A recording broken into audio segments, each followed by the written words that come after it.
Hello, everyone. Good evening. We're going to get started in just a moment, but first I'm just going to go through a couple points about Zoom.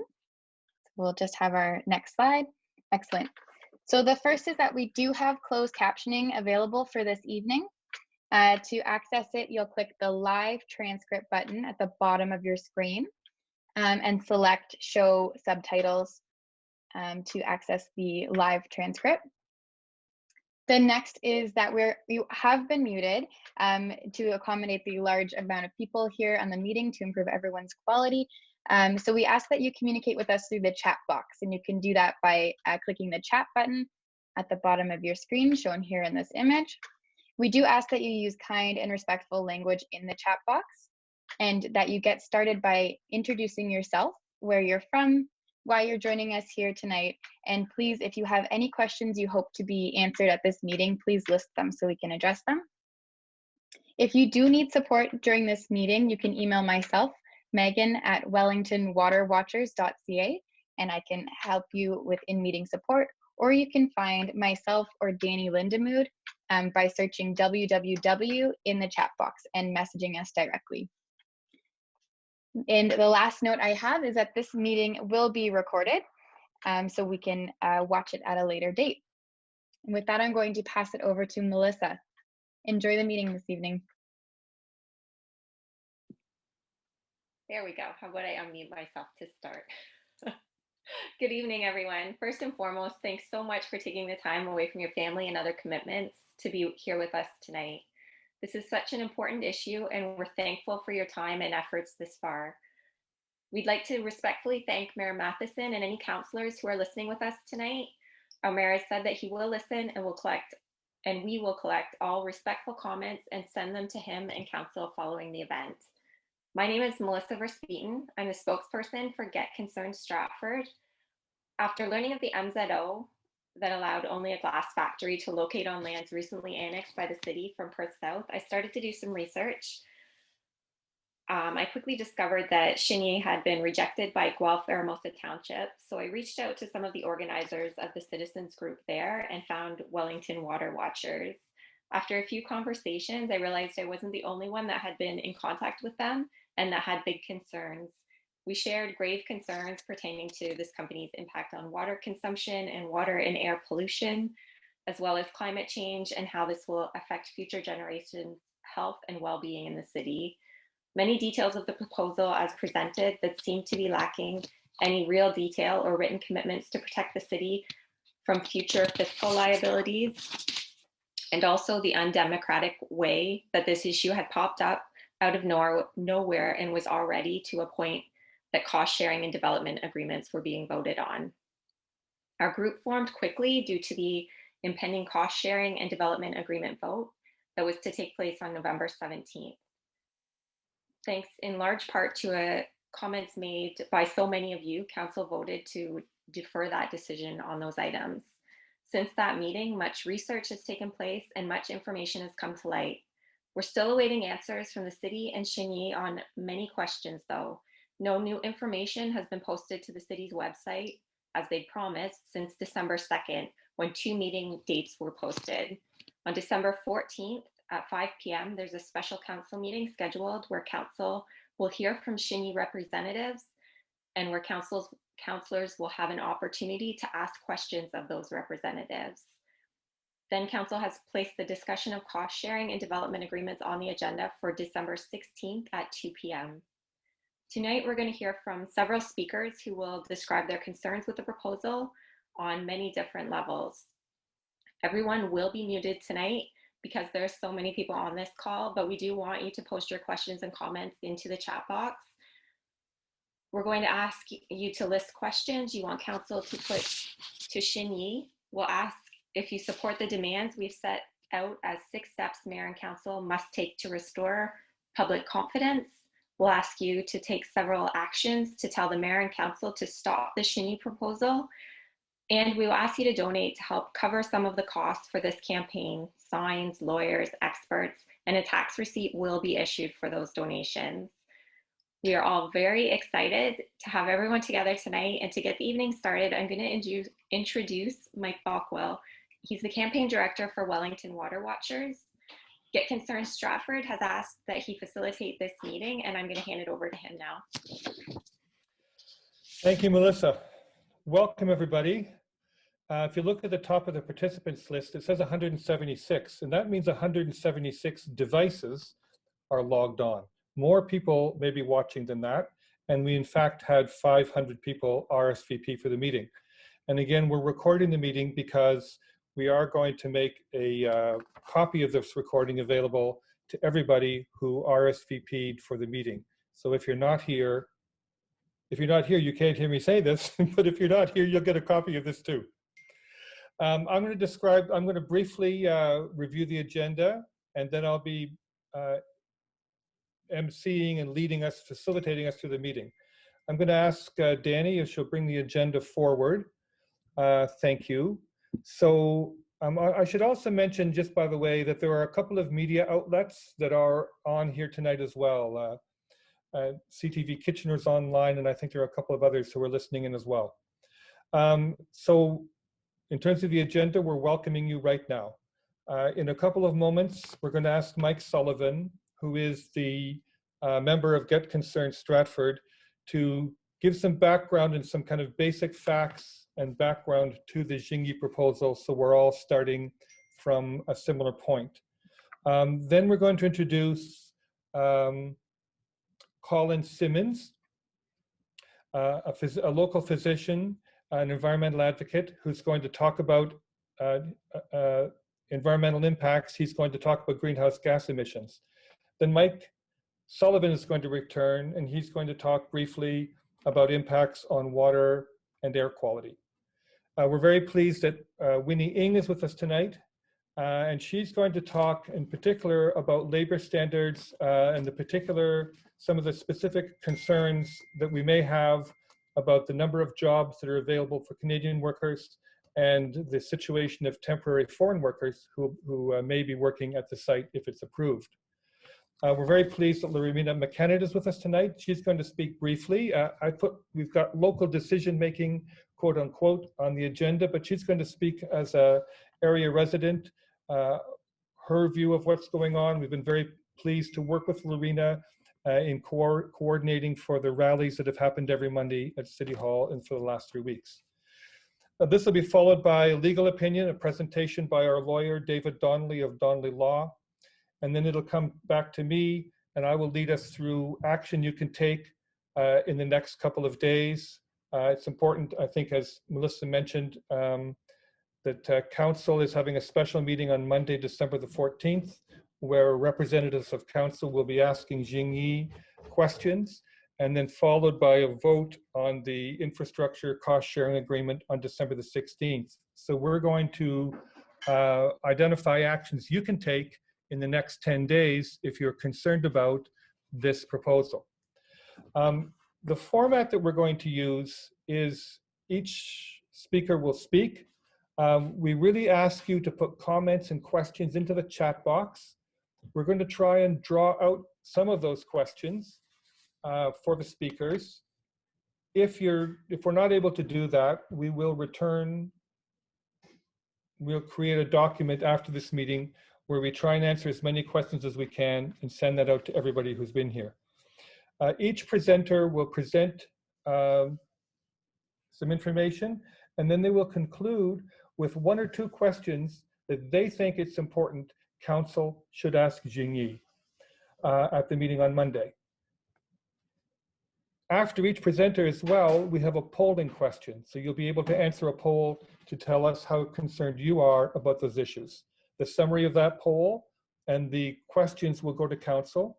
And if there are questions you believe your councillor or councillors, mayor and council, should ask Xinyi on Monday, please put those in the chat box, and to the best of our ability, we're going to summarize those and communicate those to the councillors, to the mayor and council before the meeting. We're very glad you're here. It's very difficult. It's harder. Let me say it's harder to do this in Zoom than it is in a room. I'm sorry we can't all be in a room together. 500 of us together would generate a lot of energy and momentum, and and good positive community feeling. So we'll try and generate that here in this context. We're going to do our best. So without further ado, I'm going to call on Mike Sullivan to join the screen and to give us some background information for us all on the Xinyi proposal. Thank you, Mike. I'm a resident of Stratford and a recent graduate of an environmental studies program at York University. And before that, I had a bunch of jobs. Float glass is made by heating sand, soda ash, and limestone in a very hot furnace and pouring it out onto a bed of molten tin. This glass is then pulled out on rollers and cut into sheets, sometimes with chemical coatings on the glass. The plans as published do not state how much glass this factory will produce or the size of the furnace, but the documents we've managed to find on Xinyi's website in China say the plan is for 2,000 metric tons per day, using 2 lines of molten tin from one big furnace. The furnace is fired by natural gas, and the drawings also show diesel fuel, though at the December 3rd meeting, the company denied there was diesel fuel. There's a picture of the diesel fuel right there. It says diesel reversing room. That's part of the furnace, so I don't know how they can deny it's there. The amount of natural gas is also not stated, but again, the Xinyi China website states that 200 cubic meters per ton of glass is what they need. This will release 271 million kilograms of carbon dioxide into the sky above Stratford, and the process of actually heating the raw materials also releases CO2, about another 91 million kilograms. Another document on the Xinyi website notes that some Chinese float glass plants in China are closing because they do not meet China's air quality guidelines. Ontario will actually only catch up to China in 2023 for nitrous oxide and sulfur oxides, but China's standard for particulate matter is already better than Ontario and will continue to be. The original plan was for a workers' dormitory of 48 small apartments. This was rejected in Guelph Aramosa. The ministerial zoning order, though, that was issued this July, specified a dormitory, but it was called an emergency preparedness center. At the first Xinyi public meeting, we were told that only a few specialists needed in the case of emergency would actually live there. And that would be limited to a maximum of 50 people, though these are full apartments, so they could probably squeeze 2 in each. At the second Xinyi meeting on December 3rd, the plans changed again, and we were told that there would only ever be 48 workers who would use the center in shifts of 12 at a time. And they also advised that the kitchens had been removed from the plans so that no one could argue that these were dwellings, which would not be legal. They also advised that all the workers would live in Stratford and that they would be on standby for one of their shifts and would be paid for that standby shift. Now, I phoned a number of float glass manufacturers in the US and Europe. None of them have an emergency preparedness center, nor do any workers have any living quarters on site. Dormitories are standard practice for Xinyi in China and Malaysia, as the workers generally live at the factory. At the December 3rd meeting, the consultant for Xinyi advised the numbers and titles of salary ranges for the jobs. On the Xinyi website, the total labor cost for the Canadian plant is an average of $48,000 per year, including benefits.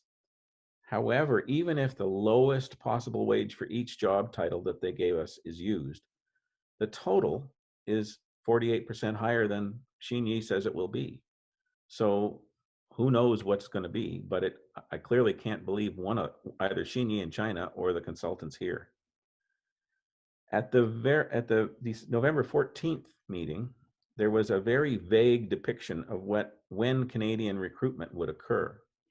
And if you could advance the slides, please. That's the Emergency Preparedness Center. Here's how many they say will have jobs and what types. The next one is how much money, which doesn't add up. And the next one is the amount they intend to pay according to their Chinese website, 20,000 yuan per month, which is $4,000 per month. That's a total labor cost. Next slide, please. And that's my calculation of why it still doesn't make sense. Next slide. A very vague description of when Canadian recruitment would occur. It appears that in 2022, they intend to hire between 20 and 40 Canadian jobs, Canadian individuals, mainly for manufacturing, sales and marketing, and supply chain. Then in 2023, they talk about continue recruitment and training, but there's no indication of whether they're going to hire anybody. In 2024, they indicate they're going to hire another 30 skilled workforces. So we have a commitment of between 50 and 70 that would be recruited and hired from within, but there's between 320 and 380 jobs here. So where do the rest come from? It appears they're going to come from China, though some will come as manufacturers rep from Germany as they're installing the equipment. There is no guarantee, nor do we know how many temporary foreign workers Xinyi has applied for from the federal government. Next slide, please. Yeah, that's it. So this is Xinyi's corporate structure. It's a web of companies, corporations, that are, the Xinyi Glass Holdings Limited is based in the Cayman Islands, and each of the directors of that corporation are actually corporations themselves registered in the British Virgin Islands. Through the Panama Papers, we found this little map, and we figured out the structure and the names of the directors. Some of the directors are members of Communist Party committees. Next slide, please. Recent changes to China's laws require corporations, all of them, to have a Communist Party committee, and that this committee will make all major decisions. So there are some questions as a result of all this, and I've barely touched the surface of what this really means. Will this company be run by a Communist Party committee? How many temporary foreign workers did the company apply for, and for how long, and what job titles? And will the company give binding guarantees on which jobs will be filled by local hires and when? And I hope that our council will ask these questions of Xinyi on Monday, and I'll be watching to see what the answers are. Thank you. Thank you, Mike. There's a couple of questions in the chat box that I'm going to ask you about, Mike, but as I do that, I just again want to remind people that 3 questions that Mike asked are 3 questions that we think should be put to council. And we have a polling question for you, and I'm going to ask Megan to post the poll now. And you can see there, are you concerned that not enough jobs will be created for Canadian workers at the proposed Xinyi glass plant? And you can answer very concerned, somewhat, or not concerned. And while people are doing the poll, Mike, just give me a second here to organize myself, because I had it all organized and now I'm in the wrong spot on my questions. You're being very patient with me, and I like that.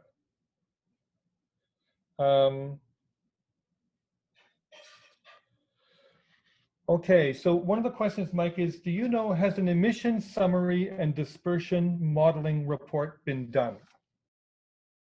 Have you heard anything about a report like that? Right, and I was going to talk about that in my next little spiel, but well, then save it. Save it then. No. It's okay. No? If it has, we don't have it. The consultants have only told us that they will meet Ontario's laws, and in order to prove that, they would have to have done an a dispersion study and emissions study, and they are not the property of the city of Stratford. They don't own it. They don't have it. There is a reference in their air quality document to please see the other document I sent you earlier from the consultant who did it, but repeated requests to have it have met with silence from Xinyi. So Mike, this is maybe a similar question, but has there been an independent environmental assessment? Short answer, no. Another question is electricity an alternative to natural gas as a heat source for the furnace? Absolutely. In fact, I did some math based on a document produced by Schneider Electric for Europe. They pointed out to the European manufacturers that they're going to have to switch to electricity because we can't continue burning natural gas. And they pointed out that electricity is actually more efficient. It does a better job of heating the glass, et cetera, et cetera. But then I got to the cost, and that's what's really driving this. If you pay for the electricity at the price that the province of Quebec charges its largest industrial firms, then it's a break-even proposition between natural gas and electricity to heat the furnace. If you have to pay Ontario's rates, which are 4 times higher, it is of course 4 times higher to heat the furnace with electricity than with natural gas. Mike, just before we get talk about the poll results, I just want to, one question here is, what's the life expectancy of a float glass plant? So the Xinyi has indicated that the plant will need to be rebuilt after 12 to 15 years. And so that's mostly the furnace, because that is at 1500 degrees Celsius for 24/7 for 12 to 15 years. And eventually things start to wear out. The plan, as I understand it, is to have at least one rebuild so that there would be a plant in Stratford producing float glass for something like 30 years. Whether there's more than that is anybody's guess. So Mike, just before we move to the next speaker, I want to read this comment from Marion Adler to everyone. Wow, Mike, what a lot of research you did in this company. It's hair-raising. Mike, I wish you had a balloon right now and you could do that static thing where you rub the balloon on your chest and then lift your hair. I wish you could do that. Maybe you could fake that for us. And then Gail says, thank you, Mike. You've done a tremendous fact-finding job. I appreciate that. And I think Gail's speaking for many of us, Mike, in appreciation of the fact-finding job you've done. If we look at the question 1 in the poll we just did, 76% of you say you're very concerned about the job creation. 20% say you're concerned. That, in my quick math, adds up to be 96% being concerned about this. I'm pleased now to introduce Collan Simmons. As we mentioned, he's a local physician and environmental advocate. You may know him already. And he's going to speak specifically about greenhouse gas emissions. Mike, sorry, I'm Mike. Mike's leaving. Colin. Thank you very much, Mike. Okay. Thank you to everyone for coming, and thank you for emceeing. And I'm glad everyone's concerned as I am about this. So I have a presentation that I'm going to run. So I'm sharing my screen. Here we go. So I was tasked with talking about the greenhouse gas emissions specifically from the Xinyi plant. Now, they have a lot of nice renders where they put their smokestack in the back, I think to minimize its size, but I decided to add a little smoke because it never seems to be running in any of their renders. So personal introduction, I have a background in biology. I got my MD from the University of Toronto. I work as an anesthesiologist. I'm an adjunct professor at Western University, and I live and work in Stratford, which is most important for this discussion. So we are in a climate emergency, and thankfully, the Stratford Council and Mayor agree. And although it seems like much longer ago, this was from February of this year, where the Stratford City Council unanimously agreed that we are in a climate emergency, and they plan to basically try and be net carbon zero by 2050. Now, for greenhouse gases, I want to talk a little bit about the context. So the reason why we're in a climate emergency is because of our greenhouse gas emissions, which have been rising, since the turn of the 19th, or basically since 1900 with the Industrial Revolution. And unfortunately, Canada's emissions, although we've done a lot of talking, haven't really changed significantly. We're cruising around the 700 megatons of carbon dioxide equivalents per year. And this is the latest data that the Canadian government has put out, which is 2018. Cumulative greenhouse gas emissions are important. And just a quick backgrounder on this. So carbon dioxide is the most frequent greenhouse gas that is emitted, and it sticks around for anywhere between 20 and 200 years. The best case circumstance is the 20 years, where basically it gets absorbed into the oceans and then precipitates. The oceans are saturated, so we're now more in the 200-year part of that cycle. Methane is the second most frequently emitted gas. It has a shorter half-life, but it is far more potent. That's 84 times more potent in the short term. And when you average that out over its life expectancy, it makes it 25 times more potent than carbon dioxide over 100 years. Nitrous oxide, commonly used in agriculture as part of the fertilizers, is also a byproduct of combustion. It is very long-lived at 114 years and is extremely potent. Thankfully, it is the third one, so it is less frequently emitted, but is still significant. But when you average it out over a 100-year lifespan, it is 300 times more potent than carbon dioxide, unfortunately. Now, as these substances are very long-lived in the atmosphere, we are dealing with all the emissions in the last 100 years. So that is why we need to act to reduce our emissions. This is a figure that basically shows worldwide emissions in billions of tons of carbon dioxide equivalent per year. This is when the Paris Agreement was signed, and this is our target, where we are net carbon neutral by 2050 or 2055. China is signed on to be net carbon neutral by 2060. Canada has signed on for 2050. The United States will re-sign the Paris Agreement once Joe Biden is inaugurated. So this is something we need to do, and we need to control our emissions and be net carbon neutral by 2050. So in Canada, and this is very applicable to this discussion, is what is most responsible for our emissions. If you look at, once again, government data here, and this is our 700 megatons of carbon dioxide equivalent, the colors here are oil and gas, and this is extraction only. Transportation and heavy industry is up here. If you add those together, we're well over 50% of our carbon budget that we're spending is on oil and gas, transportation, and heavy industry, all of which are going to be part of this proposed plant. So what about the carbon footprint of the Xinyi plant? Well, they haven't really told us anything. So we're working on speculation.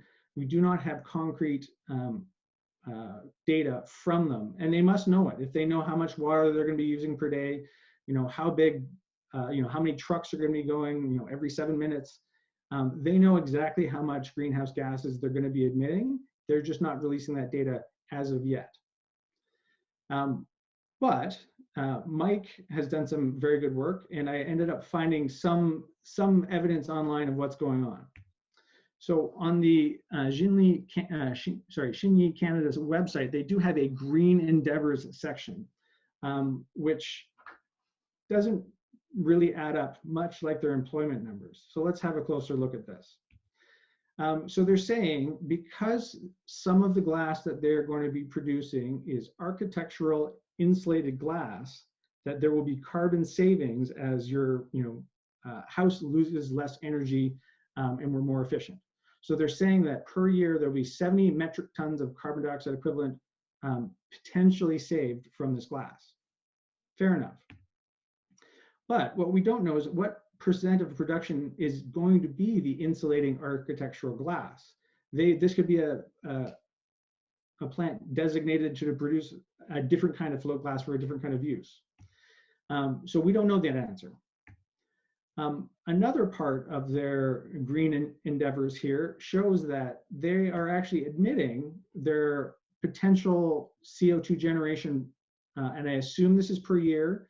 I assume this is at full capacity, but that is not included here.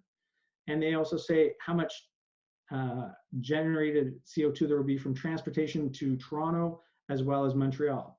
And they're saying that this plant would be more efficient than a plant that's located farther away with different technology. Now, and they give us a total that's right around 0.5 megatons per year, which is an astoundingly large amount for this area.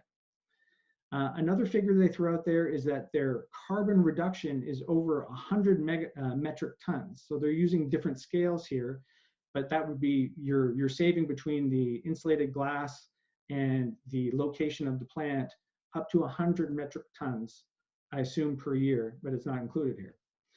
Now, questions, we don't know how much production these figures are slated for.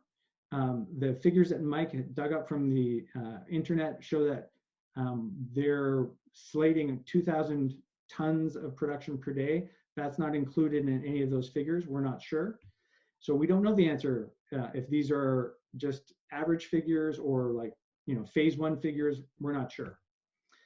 But 0.5 megatons is still significant. I'm going to assume that that's at full production for some other calculations. But we don't know if this is their full capacity. Now, the carbon reduction of 100 tons per year is a little bit suspect. So there can be decreased emissions compared because of the location of plant and less transportation. But as other plants around the world are not closing in order to have this plant function. So even though this may be a more efficient place to have a plant, and it may be slightly more efficient, we're not decreasing emissions overall. We're still putting out 500,000 tons of carbon dioxide equivalents per year by their own numbers, which are probably underestimating it. So what they're basically saying is, you're going to spend a lot of carbon, but it's slightly cheaper. So it's like buying something you don't really need. It's 20% off, you can save a bundle, but you still have to spend more than you think. So even if it's on sale, we can't really afford the buy-in cost on this. Now, to just give you an idea of how big a number this 0.5 megatons or 500,000 tons of carbon dioxide equivalent is, I've done some kind of personal greenhouse gas emission comparisons. So if you're driving an average car like this Dodge Caravan, and you drive it 20,000 kilometers a year at 10 liters per 100 kilometers fuel efficiency, which is pretty average, you use 2,000 liters of gasoline over a year. The conversion is for every liter of gasoline, you generate 2.3 kilograms per liter consumed. If you multiply that out, you get 4,600 kilograms or 4.6 tons of carbon dioxide per car per year. And another similar set of equations here is for natural gas-fired furnaces. So the average Ontario numbers are around 2,500 cubic meters per year. The conversion is 1.86, which gives you a very similar 4.7 tons of carbon dioxide per year in Ontario specifically. So if you want to think about how big this plant is going to be with their assumed numbers of 500,000 tons of carbon dioxide, if you divide it by those average yearly amounts for your car, that's like adding over 100,000 cars to Stratford. And they're all driving 20,000 kilometers. They're not just sitting around. Or adding 106,000 furnaces to Stratford. Keeping in mind that Stratford's population is right around 31,000, and there's only 14,000 residences in Stratford. These are astounding numbers to add to our area. So what are Stratford's current emissions? Well, it depends how you calculate it. So you can do a per capita emission based on Ontario data. You can do a per household emission, but our range currently is 300 to 400,000 tons per year. So if we're adding 500,000 tons to our 300,000 tons, we're more than doubling our greenhouse gas emissions for the area. So my question are, first of all, what is the actual total greenhouse gas emissions for this plant now? There's some fine print in tons of CO2 equivalent per year, specifically including the natural gas, soda ash, limestone combustion, and the rail and truck transportation at full plant capacity. We need the fine print because they're going to give us a PR number, something that's going to be an underestimate of what's actually going to happen. So in 5 years, if this plant was running at full capacity, we need to know how much we're putting into the air. Question number 2 is, in the context of a climate emergency, unanimously declared by the council, how can the city support a project that will likely more than double our local emissions? I have one further thing to add. Perth County has a survey online that's ending about how the public wants to decrease our carbon output. And I highly suggest that everyone who's on this call go to search Perth County and climate, and you'll find it. It's a survey. There's lots of things on there. It's worthwhile, and it'll tell the county and the city in another way that you don't want this project. Colin, that is a tremendous presentation. You've marshaled a lot of facts in a very clear way in a very short time. And when you gather yourself after this and can read the comments in the chat box, you'll see there is a lot of appreciation for the work that you've done. So I can hear people clapping their hands. And if people want to reach down to the reaction bot at the bottom of your screen, there's the reactions emoji thing. You can click on things like clapping your hands, and many people are doing that. And Colin, there are many of the reactions in the chat box really are along the lines of, does council know this? And if they do know this, why are they even thinking about this? So I don't think there's a direct question to put to you at the moment. I do want to ask Megan to do the next poll while we continue to talk here, to find out how concerned people are about greenhouse gas emissions.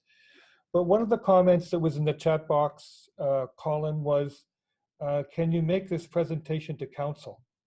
And I think that's an interesting idea. And if council was to invite you to make that presentation, would you be receptive? Of course, I'd love to. Would you be available Monday afternoon if they wanted you to present to them? I think it's 5 o'clock at night is the meeting. Potentially. Potentially. Yeah, very potentially.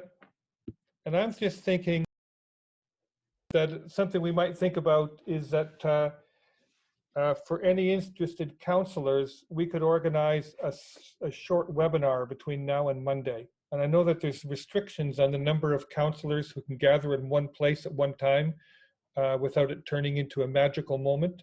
So I think, 3 councillors or less, that if there were councillors who were interested, I'm sure we could organize a private session with perhaps yourself and with Mike Sullivan to go over some of these and give them a chance to inform themselves if they're interested, if it's new information for them before the meeting.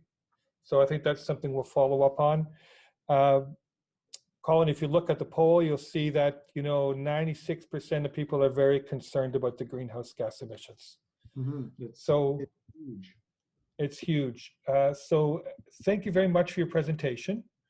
There were some comments and questions in there about Xinyi as a corporation that we are going to be covered by future speakers. So we're going to kind of hold on those questions till we get to that point. And we're going to have Mike Sullivan part 2. And I hope, Mike, that in the interim, while you had time there to get a balloon and get the hair raising, because these side effects, these special effects, they really kind of work in Zoom land. So Mike, you're going to present some more information to us on the impact on water and air quality. I know one of the questions in the chat box was about particulate matter. I think you may be speaking to that. So back to you, Mike. Thank you again, Mike. The glass-making factories require a lot of water. And this is Xinyi's own estimation of what they will require. 1 million cubic meters per year. And Stratford uses 3.6 million cubic meters per year currently. So this is a quarter, a little more than a quarter, of Stratford's current use. And people have said, though nobody has actually proved it, that there is lots of water in the aquifer, so don't worry. Well, nobody's actually studied that, not for this proposal. Most of the water that they will use is used for cooling.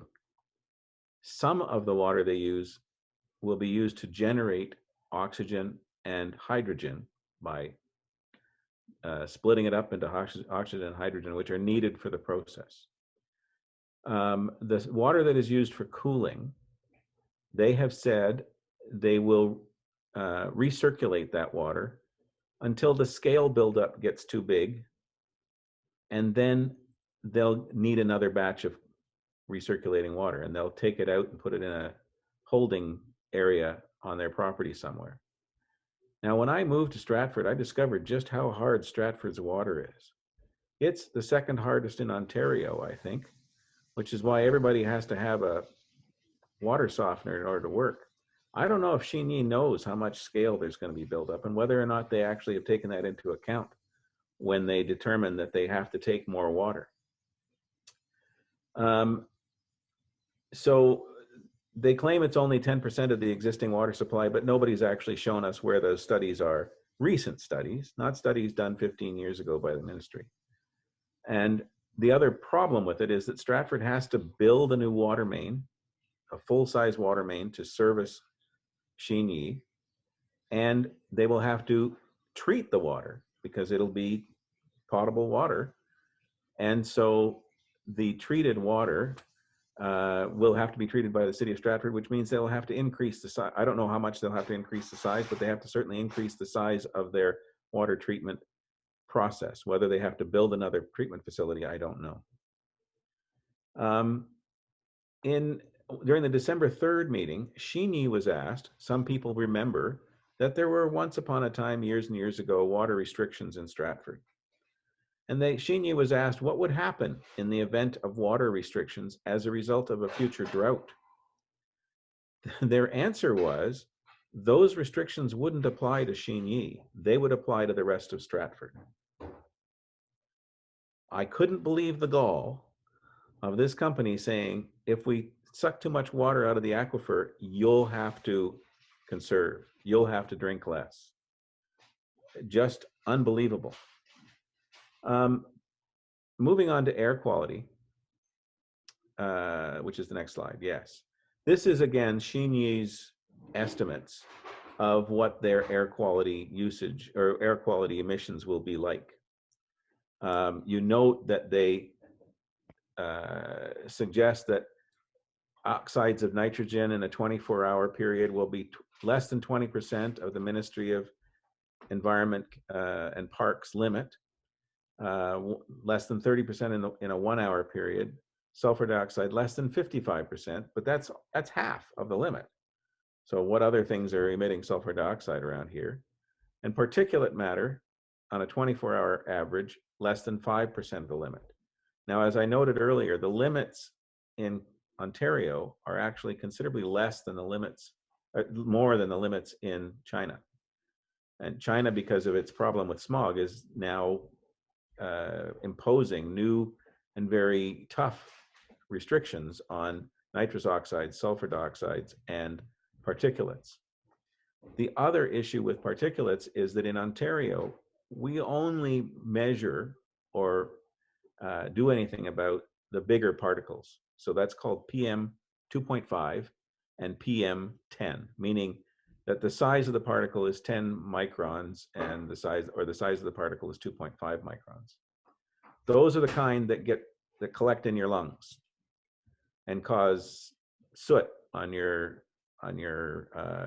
windows and on your cars and everywhere around. What they don't measure in Ontario is PM 1.0 and PM 0.1. These are particulate matters of a very much smaller size, and they will be admitted by this factory. And those two are particularly dangerous because the particles, in the case of PM1, it can actually get between the lung and the heart. And in the case of PM.1, it can actually get between the blood and the brain. Now, I guess we're breathing stuff all the time.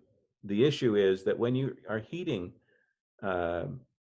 chemicals in a furnace at such incredible temperatures, stuff sticks to the particles. A diesel engine that has lots of particles has lots of carcinogens in those particles. And so there are limits to how much particles that they can now emit. Those are new limits that haven't been imposed yet. So these numbers look good. There's been no dispersion. Someone asked, has there been a dispersion modeling document given out by Xinyi? No. We don't know where these particles are going to go. Has there been any actual quantification of the amount of particles that will be emitted? No. We know it'll be a lot. But what we do know is that they have decided that in order to meet these numbers of Ontario, they have to stick this stuff out a 100-meter smokestack.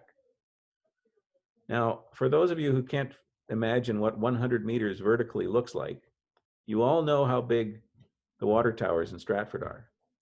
They are 46 meters. They are less than half the height of the tower that will be coming out of this Xinyi plant.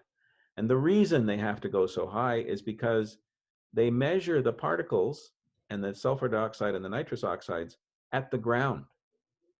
They don't measure them in the air. They measure how many get to the ground.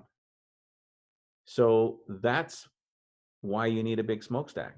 It's just like the Big Nickel in Sudbury was built in order to make sure that they were polluting most of Northern Ontario and not just the town of Sudbury. Well, this plant will emit its stuff for lots of people to share.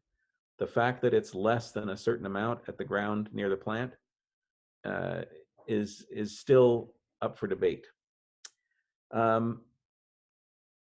So far, the consultants have defined this, slide 3 please, as a medium-sized industry.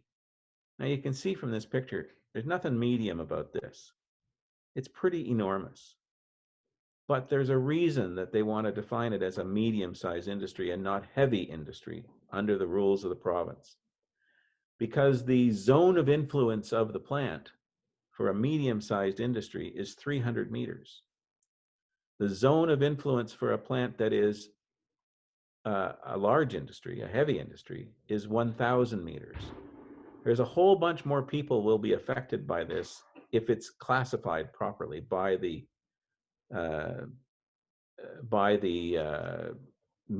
consultants and then eventually by the ministry. But the consultants have so far said, oh no, this is just small or medium industry. Can you show the next slide, please? I have some criteria.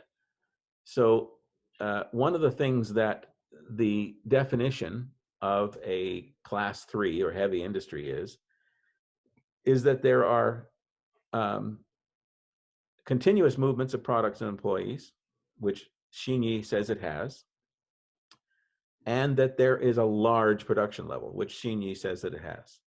So they admit that they meet the class 3 definition, but for some reason they don't want to be defined as that. I think the town council better ask those questions. The noise contours as well, and that's the next slide, would have to be measured further away from the plant, and they're not doing that. They've decided they're going to put a wall and a berm between themselves and Melissa's house, but they're certainly not doing anything about the noise that will emit from the far end of the factory, which is where the loading and unloading of the limestone and the soda ash, et cetera, will take place via conveyor belts at the back of that factory into giant silos. So as far as the question City Council should ask, they should ask for the actual air studies, including dispersion modeling for Stratford. They should ask for PM1 and PM.1 modeling too, even though the province doesn't regulate that. It's certainly something I'm interested in. And they should ask the Xinyi why they consider themselves to be not heavy industry. Thank you, Mike. I know you've got a little more to share with us, but I'm going to pause here for just a moment. As you were talking, we did a poll on concerns about water, and there's a very high level of concern about that. We're going to post another poll now about air quality as we continue our conversation. Mike, there were a whole number of comments, and I just want to bring a couple out for you before we go to the next part. This question says, if steam/water is used to cool gaseous effluent that will quickly become acid rain as the effluents mix with water, are they using steam or water to cool the gaseous effluent? Can you answer that question? I think you're muted, Mike. I don't know. There isn't enough detail in their plans to know exactly how they intend to cool, except that they need to bring the glass down from 1500 degrees down to manageable by humans in a fairly quick period of time. So that's an awful lot of cooling that has to go on. My understanding is that water will never touch the glass surface. The rollers that the glass rolls out on have to be coated in sulfur dioxide, in powdered sulfur dioxide, in order to prevent the glass from being scratched by the metal rollers. The glass has to be, as it is escaping the vat, as it's being poured out, it has to be had pure oxygen blown on it in order to prevent it from getting particles in it. There's all kinds of things that are going on with this glass plant that we don't know the details of this particular glass plant. We just know that it's not very healthy.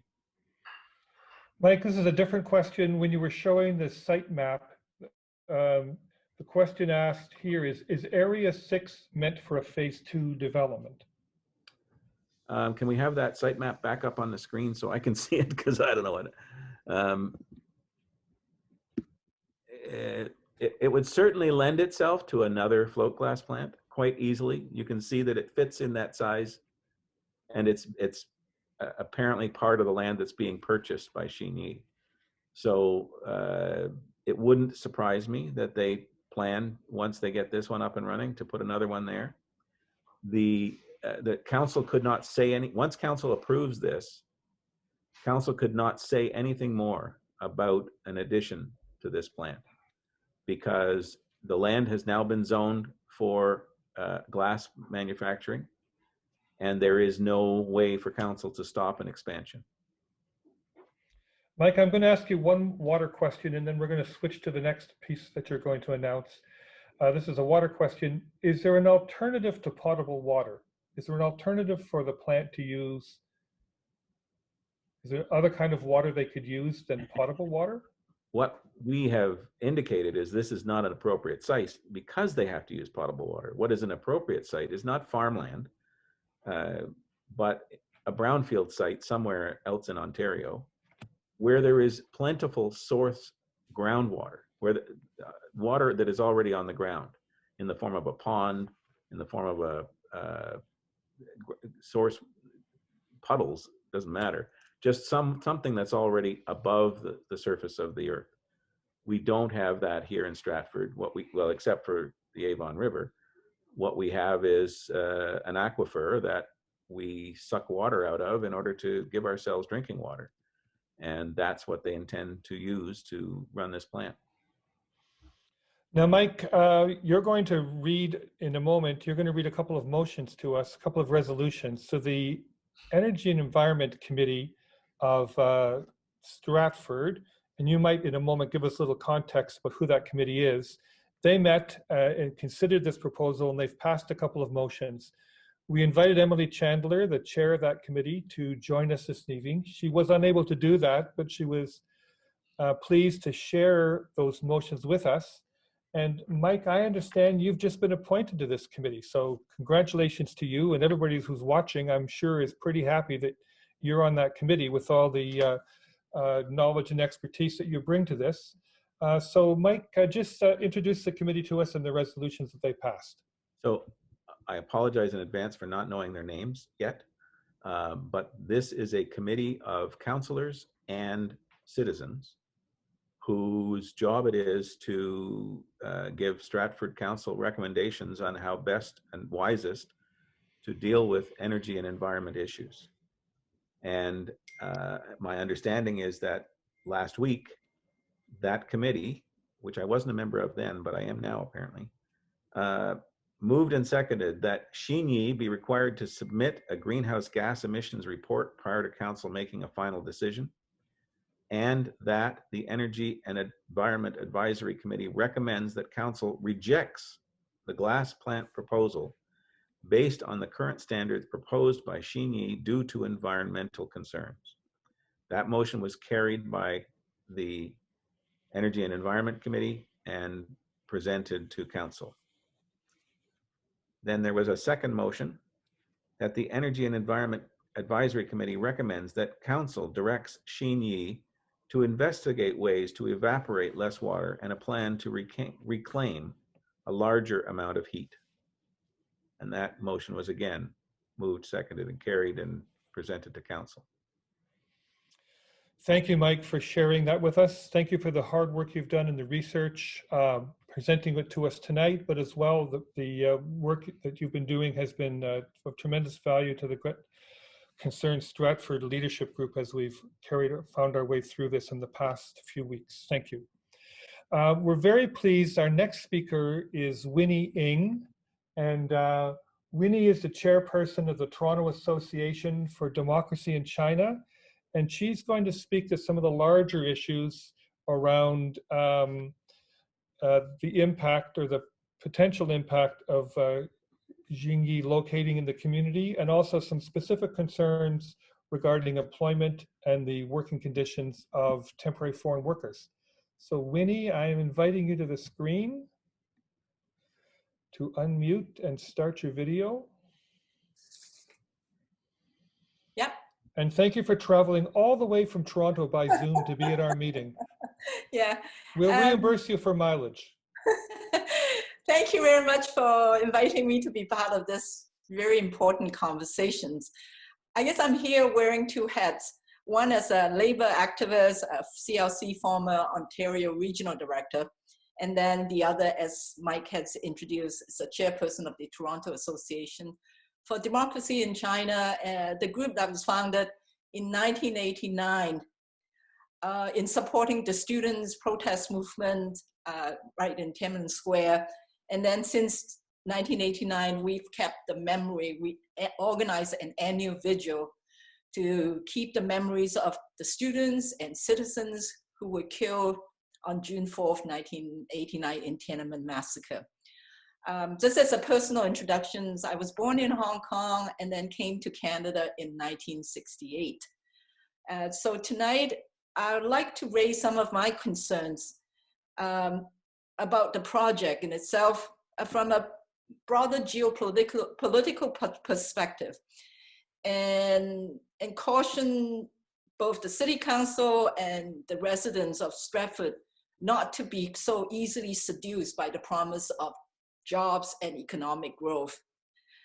As a Chinese Canadians, a community and labor activists who have been deeply involved in the anti-racism movement here, I want to make clear that my comments tonight should not be misconstrued as anti-Chinese or anti-development.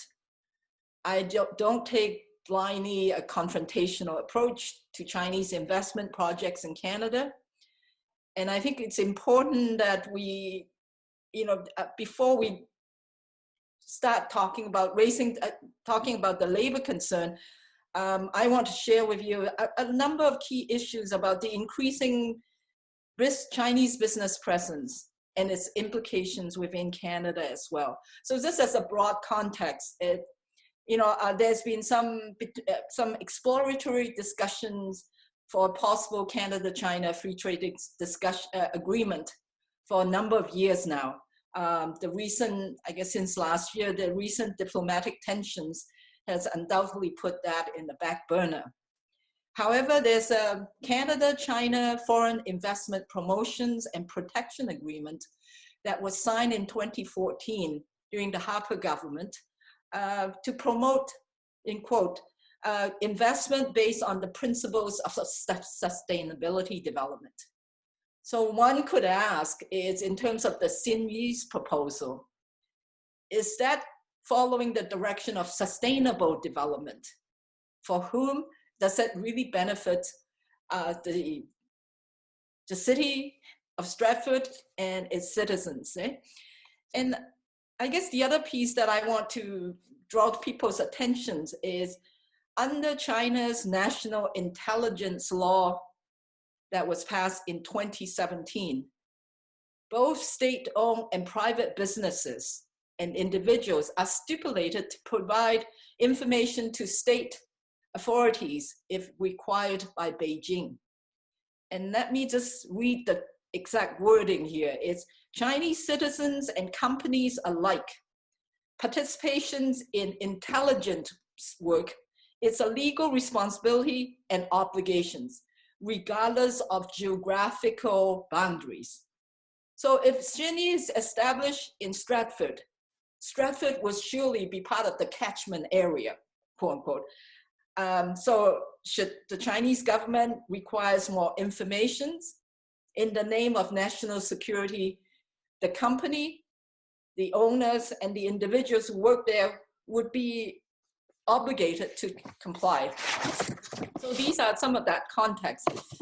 And the second point that I want to raise is there's also increasing Chinese influences in the Canadian political and social sphere.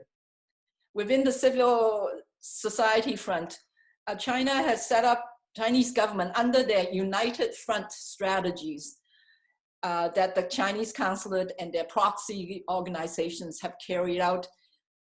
They have gained much access and have been able to influence and interfere the Canadian political, social, and cultural spheres, and influence even access and influence even on our elected officials.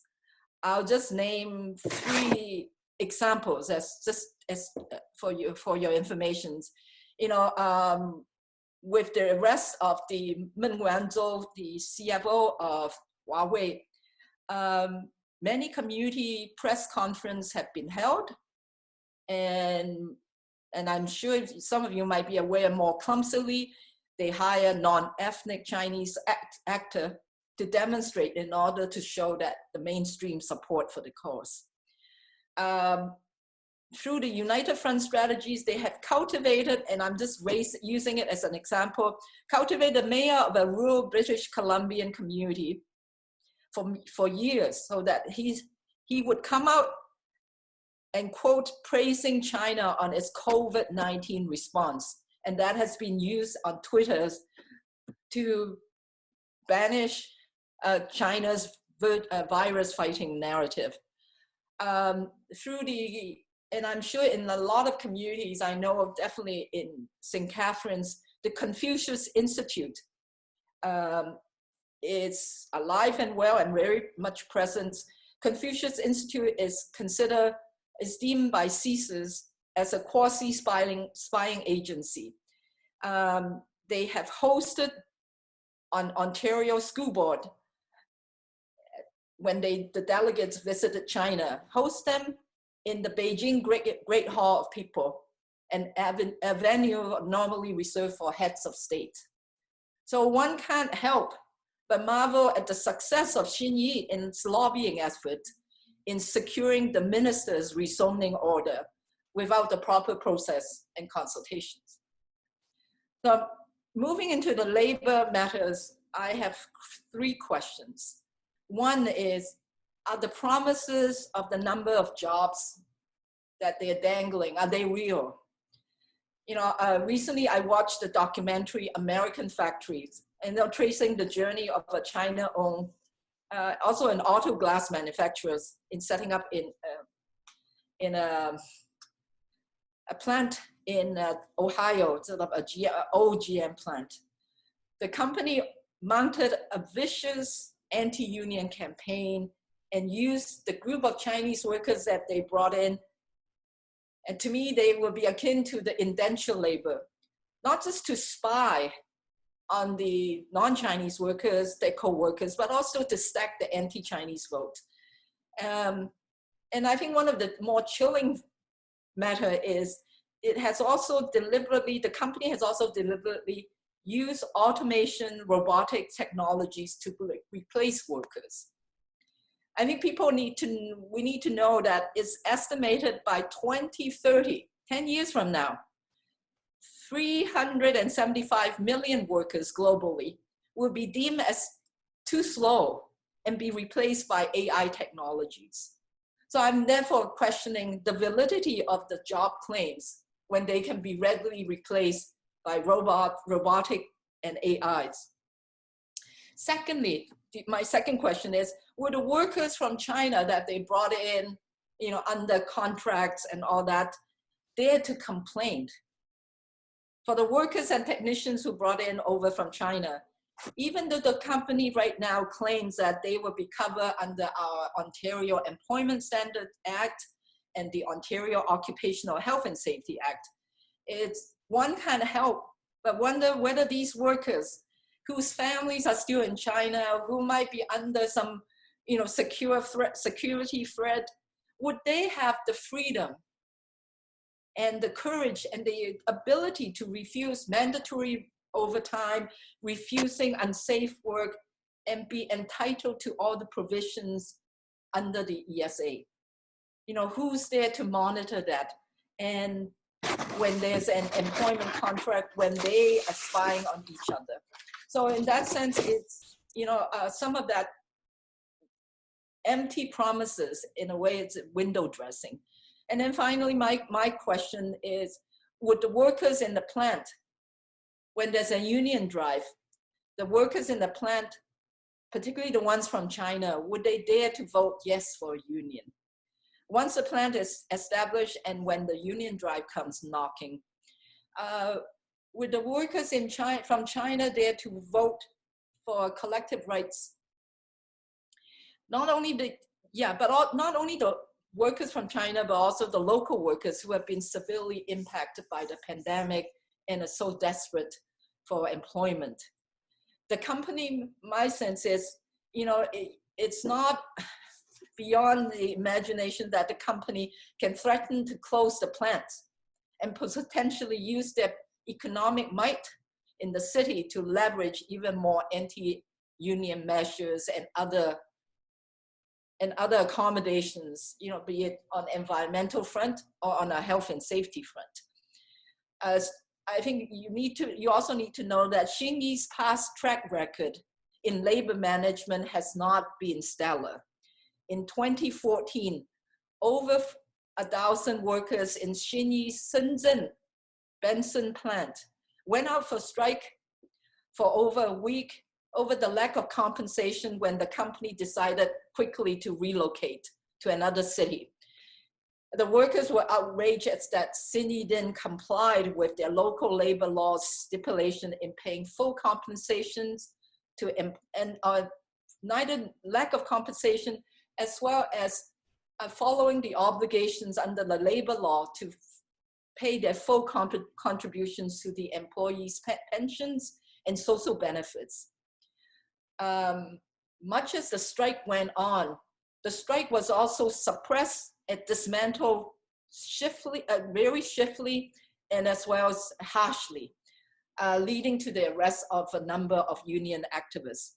The intervention by the police has everything to do with the owner, Xinyi's close and deep connections with highest ranking of officials within the Communist Party in China. And here I'll just share with you sort of some of that deep and close relationship.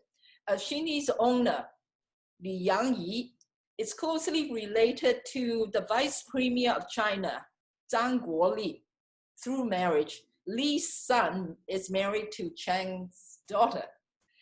The close relationship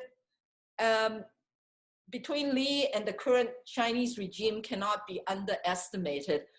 Li is a member of the Communist Party's, the ranking national committee representing Hong Kong. And he's also the former CPP party secretary of the city of Shenzhen, the first free trade economic zone in China back in the early 80s. So that those are the earlier connections that have built over years, and there's who knows who else might be involved as well. So I want to close by asking the elected city councillors of Stratford and residents of Stratford to seriously consider the political, environmental, and social ramifications this proposal before jumping in. In a way, I think Stratford is strategically located and has so much to offer. I would say please bargain from a vantage point of strength. And I think we also need to take the teaching of the indigenous elders to heart and say, how would this project benefit the future of our next 7 generations? And that to me is the key questions, in addition to the labor and other environmental considerations. It's the Xinyi's plant and its presence. Is it only a foot in the door, and there'll be more to come in terms of their establishments? And that in that sense, the jobs that are being dangling is only a minuscule portion to what they would bring in from China as indentured labor, workers who are also vulnerable, workers who are also under the constant threat of being insecure and being sent home. So it's no different from the agricultural farm workers that are working in the southwestern Ontario area. But lastly, I just want to say, I think when we talk about the impact, how would that impact the next 7 generations, not just our grandchildren, but our great-great-grandchildren and their future and our communities as well. So thank you. Wow, Winnie, I'm taking a deep breath. And when you've had a chance to relax and you can look in the chat box, you'll see that there are many comments appreciating you. Somebody said Winnie's giving us the real goods. And several people have said that this should be presented to council. So, kind of asking you the same question about whether, if council chose to invite you to delegate them at 5 o'clock on Monday, whether you're available or not. You can maybe check your diary later and know. And I know that the mayor is listening, so that if the mayor wanted to reach out to you after this and he needs your email, we can give it to him. Yes. And I just want to bring a comment from very at the top of the meeting. Alan Baker said, does the Xinyi believe that they're exempt from the obligation of Chinese companies to provide information to the Chinese government and security entities Yes. when requested to do so? If they believe that they are exempt from this obligation, what is the basis for this belief? So you spoke right to the heart of that, Winnie, and these are big questions. Yes, and again, yeah. Go ahead. Yeah, I think, it's in a way, much as this is this plant would be locally established, the ownership would compel the owners and their employees to engage in quote unquote intelligence work at the request of Beijing government. And to me, I think then it becomes a national security issue for us as Canadians. And that needs to be taken into account much more seriously than what we have been doing.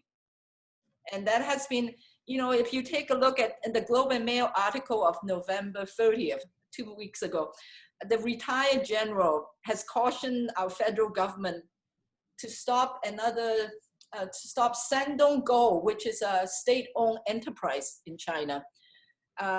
They are ready to take over, they are ready to buy the Arctic gold mine up in our north. And the retired general has raised concern and say, for strategic security concern, this purchase shouldn't go ahead.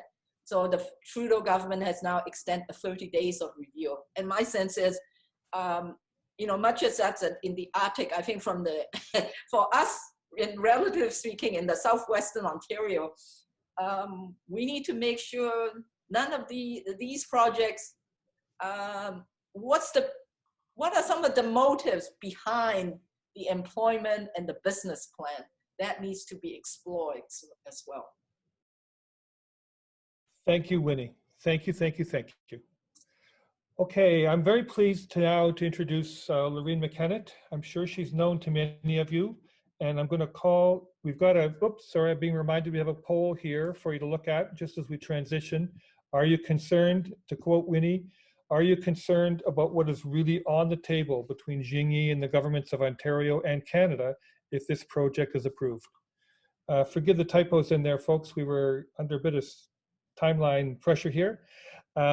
So please fill that poll in. I'm going to switch now. I'm going to ask Loreena to come on to unmute herself and engage her video. And it's been terrific working with you, Loreena. These rallies every Monday have been powerful. They've been limited to 100 people because of the COVID, but we've been at 100 people for each one.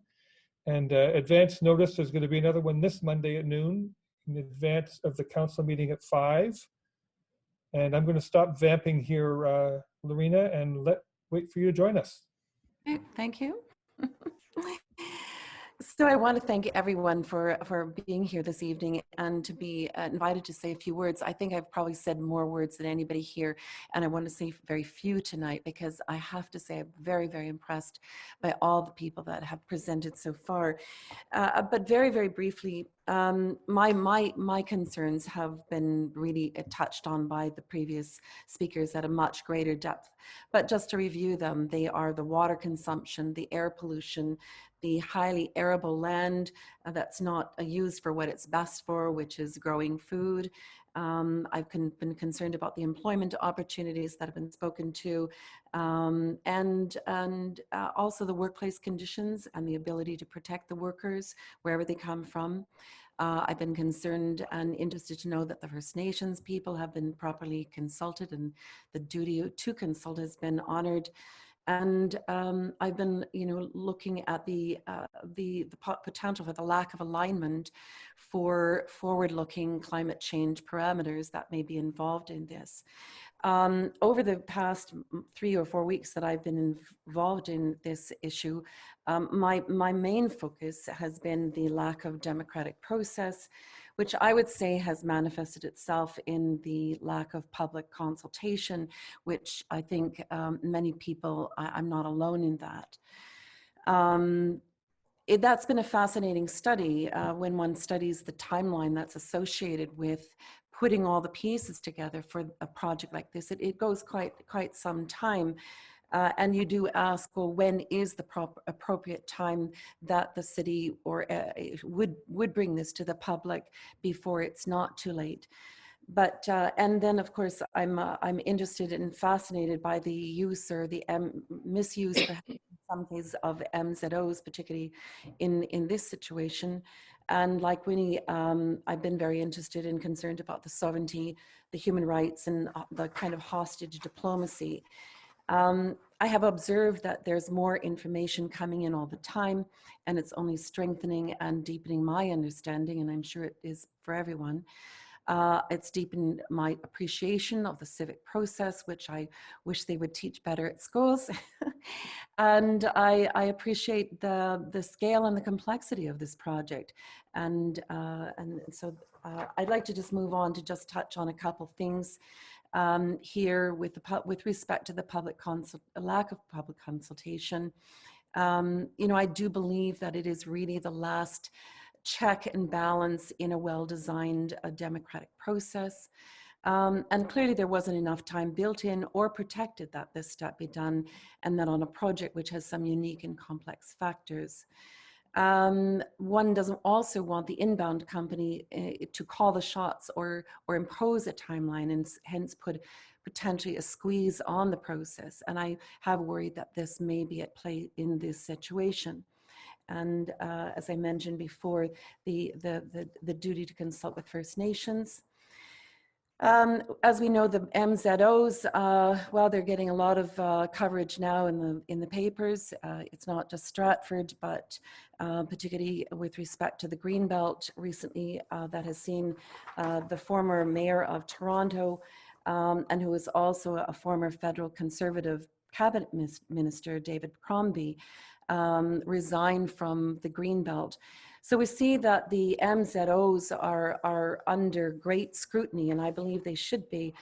You know, when I go back and look at the minister's interview of the 10th of July on TV Ontario, he says, you know, for now we're quite happy with a dozen or so I've done that have been driven by a local council decision in a public council meeting before it comes to my desk, that makes sure the public is aware there's a request.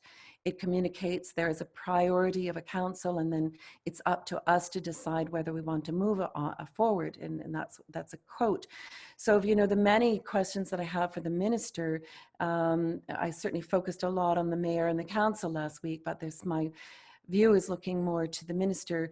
For example, you know, what was the information the minister requested from the mayor to confirm that a public consultation had occurred? Or was his comments on TV Ontario, you know, nothing more than window dressing? So I think the other aspect that Winnie has spoken to quite forcefully and quite viscerally has been the China-Canada relations. And I refer people to Paul Parley's letter that he wrote to Council a week or so ago, and he touches on the significance of the National Intelligence Act. He quotes, I will quote him, he says, the Chinese government passed the National Intelligence Act, which requires all Chinese organizations and companies to provide access, cooperation, and support for Beijing's intelligence gathering activities. There's the human rights issues, of course, as they're engaged in large-scale systemic oppression of millions of people, in particular Uyghurs, Tibetans, and ethnic Muslim populations. And of course, the hostage diplomacy, which we've seen two Canadians held in jail for more than 2 years.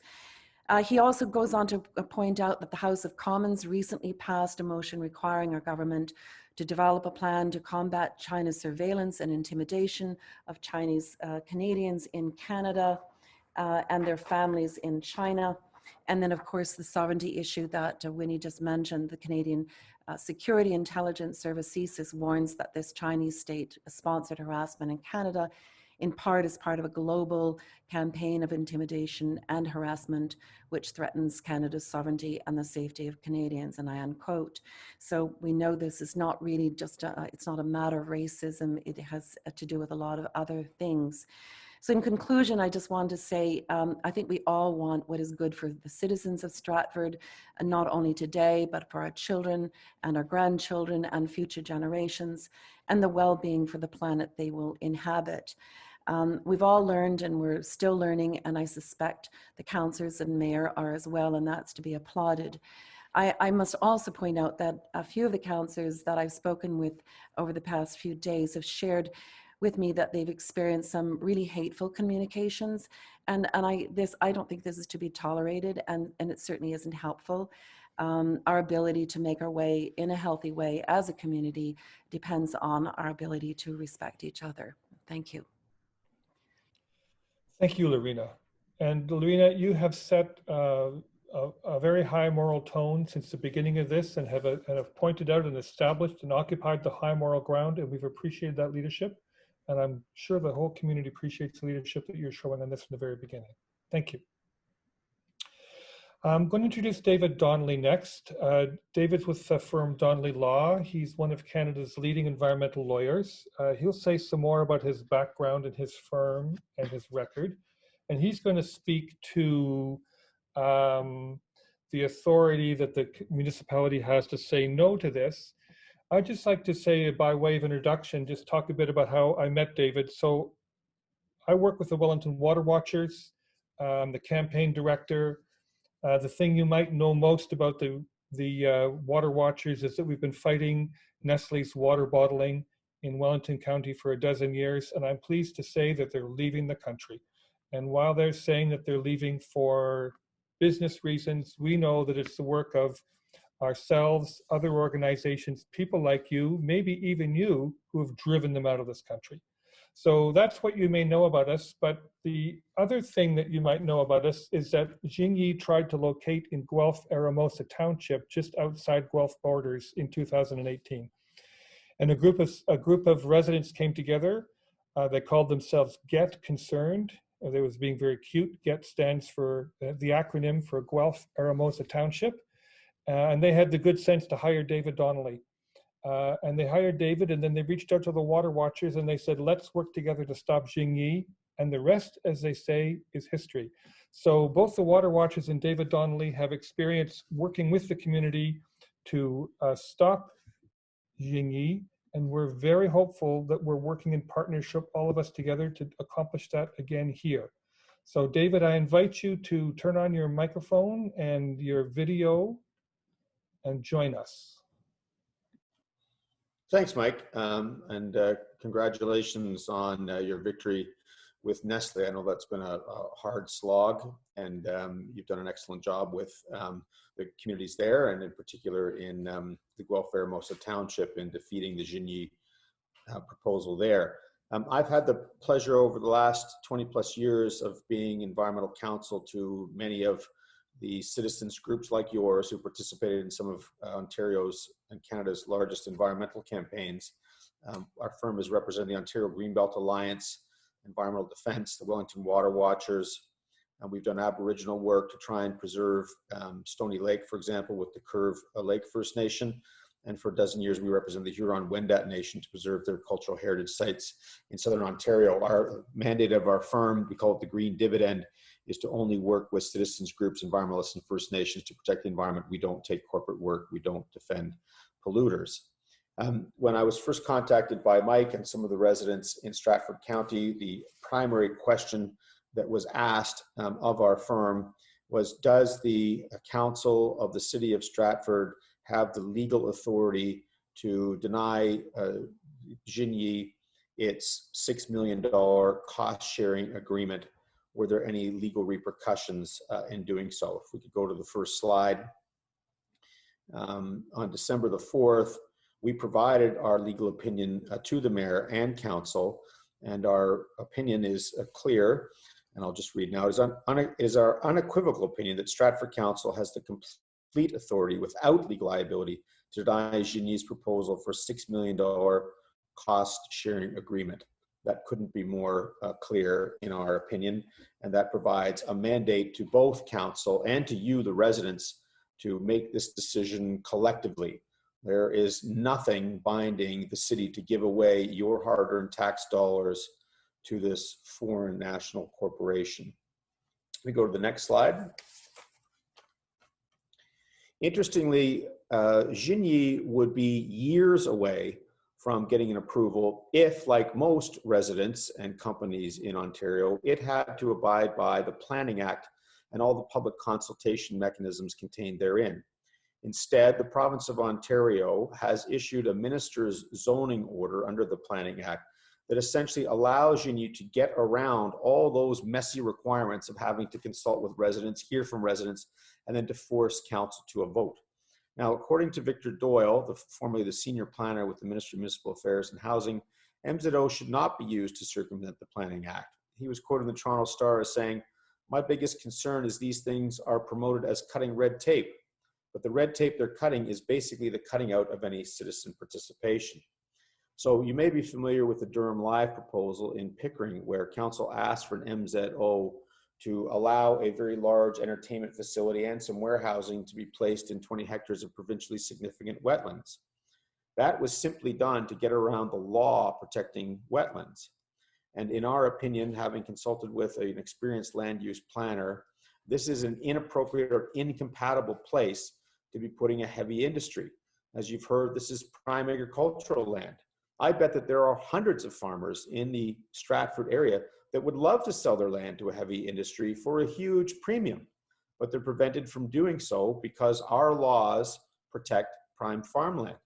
I guess one of the questions that needs to be asked of council is, why is this heavy industry being allowed to locate in Ontario without the requirement of having to follow the Planning Act, the statutory public meeting requirement, the vote of council, and most importantly, to give residents and farmers the right of an appeal?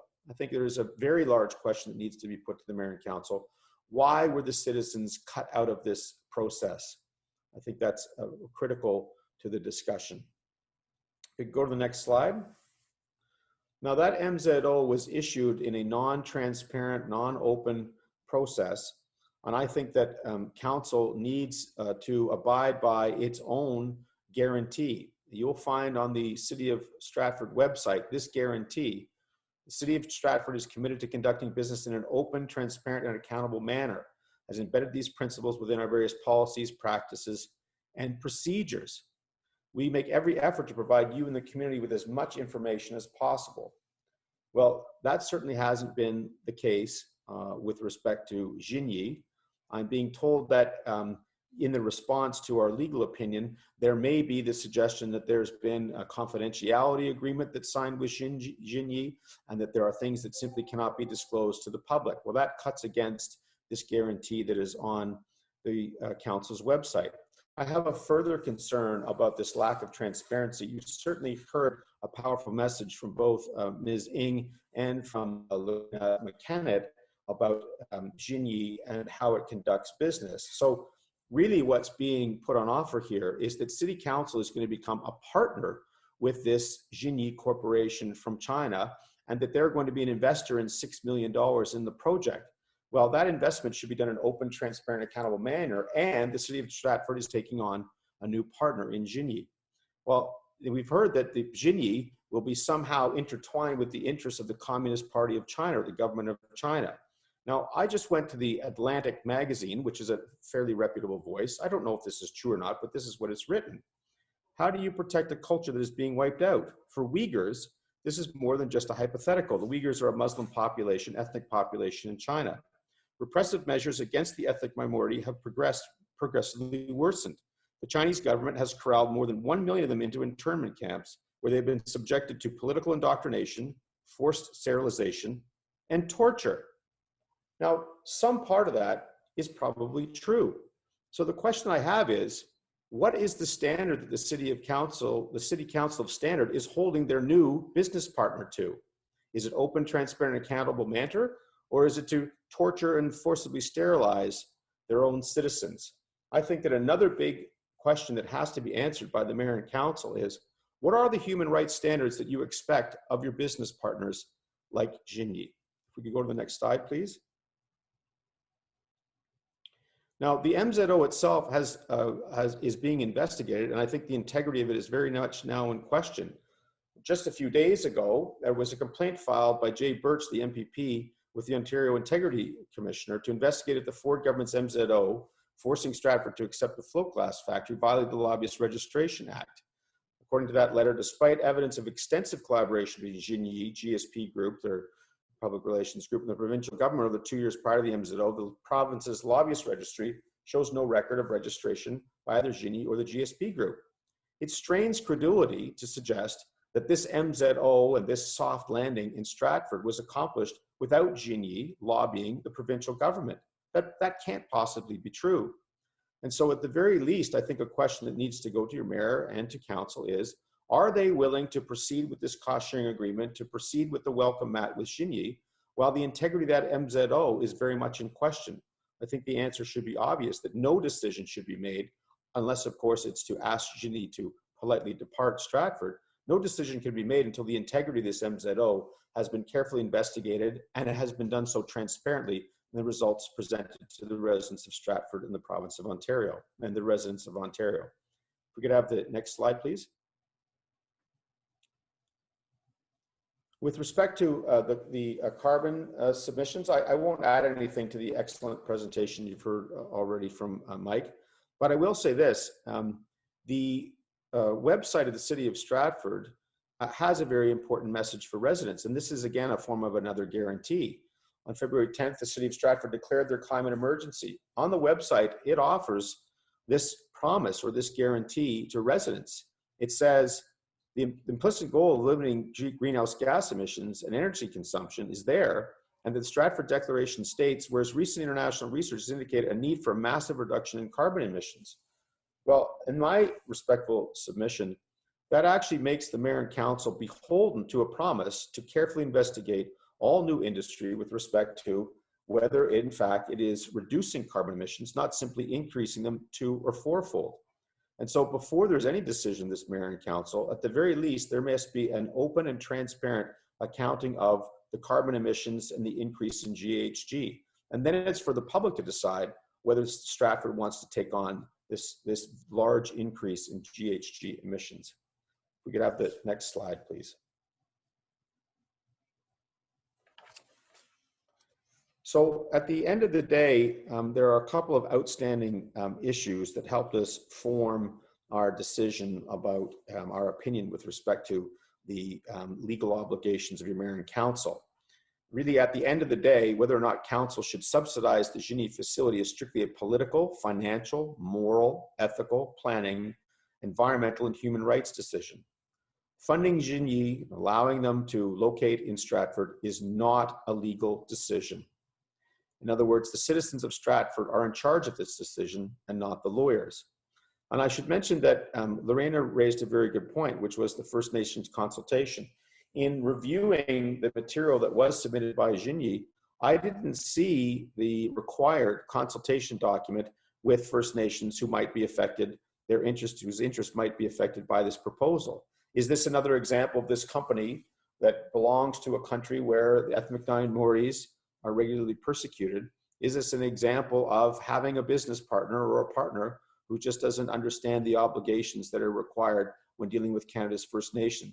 We turned a very painful corner in Canadian history when we established the Truth and Reconciliation Commission that now binds everyone, all citizens, including the Stratford government, to be respectful towards First Nations, and that includes consultation. That consultation seems to be missing in this case. One of the reasons why it's missing is because there hasn't been a proper Planning Act consultation process followed. I'll close on this point. In Ontario, all developers are bound by the provincial policy statement. 4.6 of the PPS states, the official plan is the most important vehicle for implementation of the provincial policy statement. Comprehensive, integrated, and long-term planning is best achieved through an official plans. And so my final question for the mayor and council is, what rationale or planning justification is there for essentially revoking the right of citizens, First Nations, environmentalists, anyone with an interest in Stratford?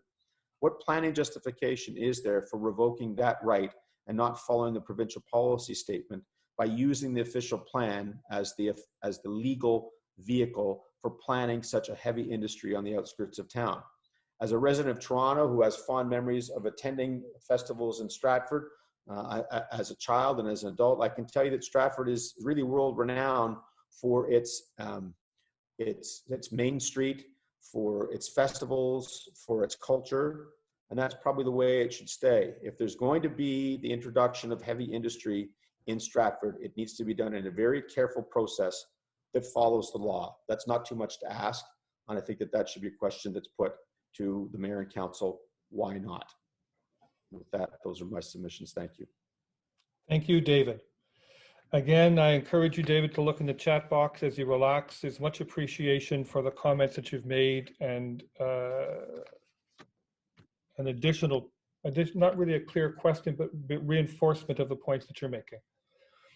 Folks, we're getting near the end of the meeting here, and I want to summarize in this way. First of all, I just want to congratulate everybody for sticking with us. We started off with 200 different devices being logged on, and we're still pretty close to that number, and we're a little more than 90 minutes into this meeting. So you've been a very attentive audience, and I'm always reminded by something Einstein is supposed to have said. He is supposed to have said that genius is the capacity to focus for 45 minutes.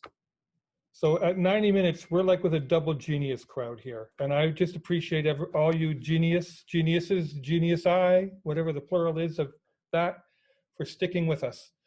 I think it's fair to say what we presented tonight was that there are clearly environmental impacts. There are questions about the environmental impacts. There are questions about the social impacts.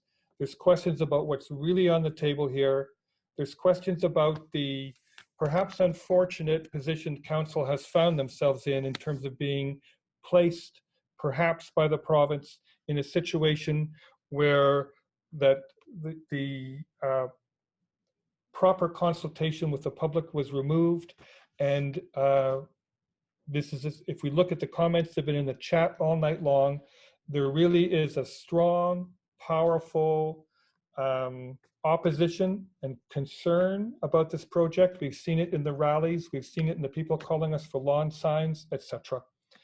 And so I think that there's a slide we're going to show right now, Megan. There's the 6 steps that the Get Concerned Stratford demands of Stratford Council to restore public confidence, because while there is deep concerns about the potential impact of this proposed project, the way in which it has been conducted has affected public confidence in the mayor and council. And so we have here 6 steps, which essentially are, when taken together, say, council, if you want to proceed with this project, you need to subject it to a full and proper public examination and public debate. And that first of all decisions on any agreements with the proponents, cost sharing, site plan approval should be stopped. All technical reports from Xinyi consultants must be submitted to independent peer review. None of them have. All those independent peer reviews should be made available to the public for review and comment. Mike, Collan have brought up some very interesting questions that have not been addressed and must be. That in terms of employment, that we require Xinyi to provide a detailed employment plan, and that the council implement conditions that prohibit any workers from living on site in a dormitory style residence.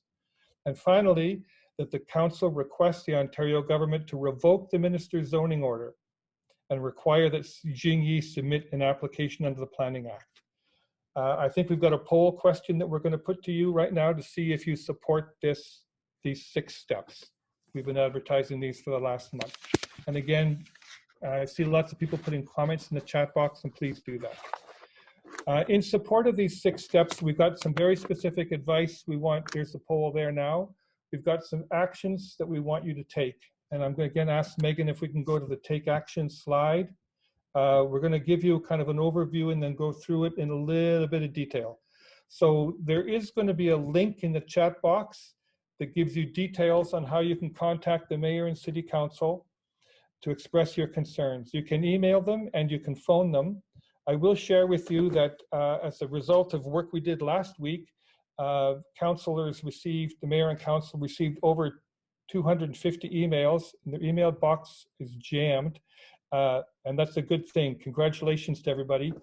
I understand they haven't been getting that many phone calls. So it'd be important for you to call, and as Loreena said, in a respectful way, put forward your concerns and say what your questions are and what your position is on this application.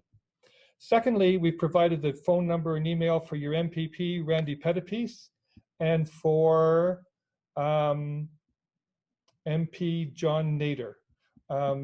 It's our understanding, in fact, that Randy Pettipies started this whole thing by bringing together people who, to promote this project being conducted using an MZO. So in the next week, between now and the council meeting on Monday, and then their decision-making meeting on Wednesday, it's very important you reach out to council. You can order a lawn sign, and again, I'm hoping that in the mailbox, in the chat box, you'll see, you can click on that link, the first link, and it'll give you all the take action information. The second one is how to request a lawn sign. and you can request them now. We ordered 500. I know we've been giving them out. We can order more if we need to. And all the information that's in the chat box, we're going to send to you tomorrow morning in a follow-up email. Lastly, and this is important now, you can make a monetary donation. And we actually want to do some fundraising right now. So if we can go to the fundraising slide, I'll describe to people why we're doing this and how we're going to do this. By the way, there's overwhelming support for Stratford Council to vote no to any infrastructure or development agreements. So the Get Concerned Stratford is incorporating, and we have formed a relationship with a group called the Small Change Fund, and donations to the Small Change Fund are tax deductible. You get a charitable tax receipt for making a donation. Pardon me. The project is called No Xinyi, No MZO. We're putting a link in the chat box right now where you can make an online donation and your tax receipt is instant. If you prefer not to make a donation online and prefer to write a check, make the check payable to No Xinyi, No MZO, and mail it to, and the address is there.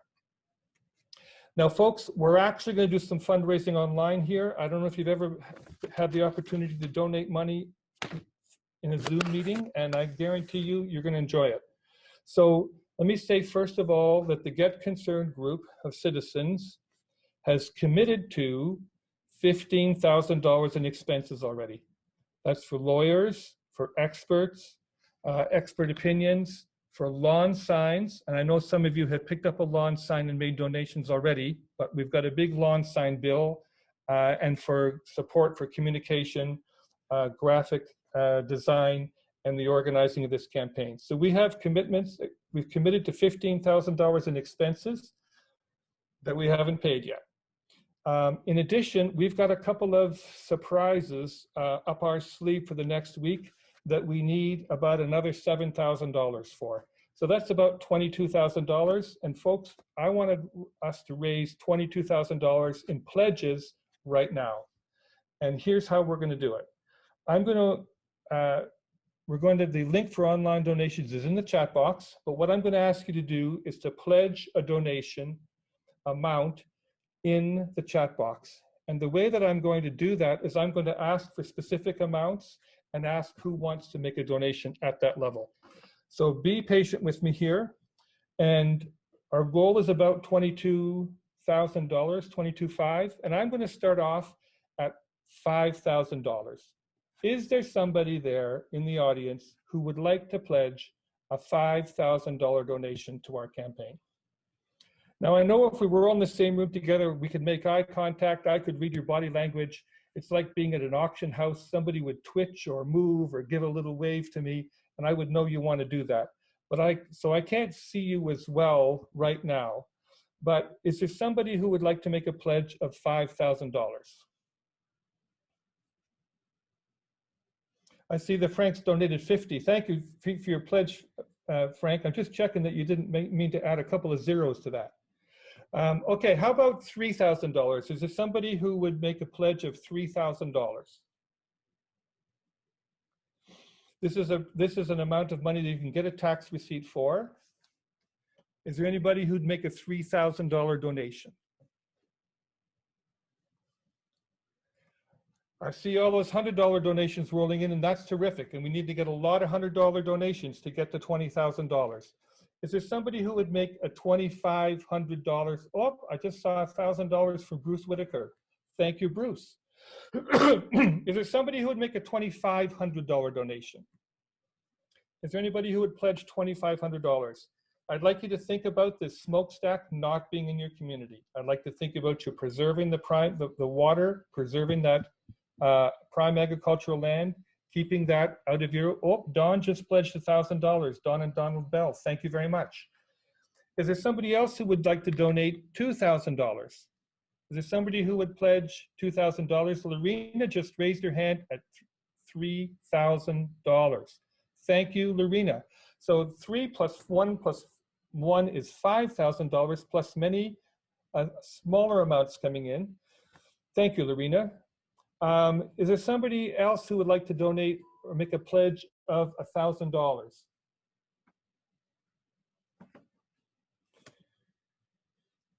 Going once, going twice. Okay, how about $750? Is there somebody who'd make a pledge for $750? Oh, Richard Green and Sharon calling with $1,000. Thank you very much. Does this feel like a telethon to you? Does this feel like a PBS telethon? Because that's kind of the feel it's got going here. Somebody pledged $22.55. Thank you, Ken. How about another, is there another person who will donate $1,000? Chris Masterman. Thank you, Chris. Okay. Is there another person who'd like to donate $1,000? That seems to be a good popular number.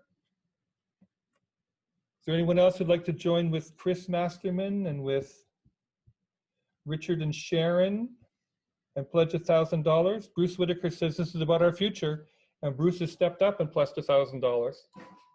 How about $500? Are there people who would pledge $500? We're at about $9,000 so far in donations, and that's very positive. We do need to double that. Somebody just said DJ just pledged $1,000. Thank you, DJ. That takes us to 10. Is there somebody who would pledge $500? Are there some people? Well, let's start with one person. Who's one person out there who would donate $500? RL says 200. Thank you. Julia Forward says 500. Thank you, Julia. Is there another person who would join Julia and donate $500? A pledge of $500. We're going to get another, I'm going to get another number soon from somebody. We're at $11,000. That's very, very positive. We can't go home, folks, till we get to 15,000. We just got another 500 from somebody, anonymous. Thank you. Is there anybody else who would like to join the anonymous donor, anonymous, and add $500? Okay, well, if you're thinking about $500, you can still do that. Is there somebody who would make a pledge of $250? $250, and thank you, Jeff and Joyce. $250 is terrific. Thank you. Lara McMillan just pledged $300. Thank you, Lara. Is there anybody else who'd like to join Jeff and Joyce and Lara and donate $250 or $300? Because we're at 12.5.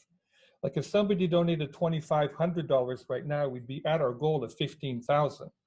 But 12.5 is very good. We're making good progress. We can't go home till we pass 15,000, folks. Is there anybody else who would like to donate $250? Or 300 or 350?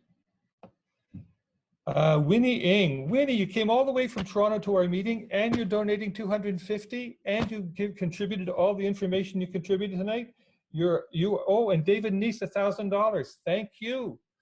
These are significant contributions, folks. It's really going to help us make an impact. We are making an impact.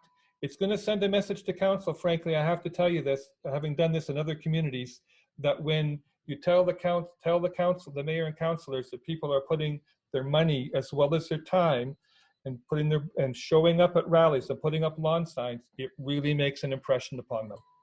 So we're at 14,100. So if somebody was to donate, oh, Catherine just added 250 to her previous 100. So that puts us, we're getting closer. We're closing in on 15,000. And another $100 from Jeff Palzer. Great. Are there other $100 donors? Now we had 157 people, devices, still households, still online tonight, and $100 from each gets us to 15,700. And if you haven't got to made a major pledge yet, now's the time to do it. There's 100 from Jane, 100 from Kathy, 100 from Jennifer Fitzgerald. That's terrific. Keep them coming. Mark and I can pledge 200. Thank you very much. Keep those numbers coming. We have 53 donors so far. So we'll have a third of the people online have pledged. Mark and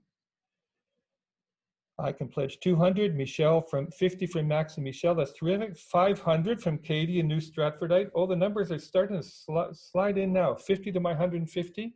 I can just hear the abacuses whirring as people push beads from one side of the abacus to the other. If you haven't made a donation yet and you want to make a pledge of $100 or $150 or $75 or $50, somebody, McAvenue, sorry folks, can't read all these names quite properly. People are adding 100 to their 100. Thank you, Jane, for adding 100 to your 100. Thank you, Barry, for the $100. Norton adds 100. Joan Daynard 100. Martin adds 150 to a total of 250. 75 from Gail. $50 from Anonymous. Thank you. Folks, this is really going to help us pay our bills. My 12-year-old $100 and 15-year-old $100 for a better future. Well, this is terrific. This is terrific, folks. So there's people applauding, 250 from Nigel and Ruth Howard.